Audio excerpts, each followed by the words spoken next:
Welcome to Madasaling Pinoy, your prayer partner. Ngayon po ay Huwebes ng ika-25 linggo sa karaniwang panahon.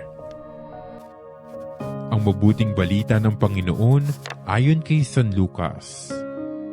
Noong panahong iyon, nabalitaan ni Herodes na tetrarka ng Galilea ang lahat ng ginagawa ni Jesus. Nagulo ang kanyang isip sapagkat may nagsasabing muling binuhay si Juan Bautista. May nagsasabi namang lumitaw si Elias at may nagsasabi pang muling nabuhay ang isa sa mga propeta noong una. Kaya't ang sabi ni Herodes, "Pinapugutan ko si Juan, ngunit sino ang nababalitang ito? Marami akong naririnig tungkol sa kanya."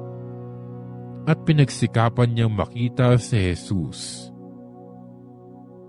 Ang mabuting balita ng Panginoon.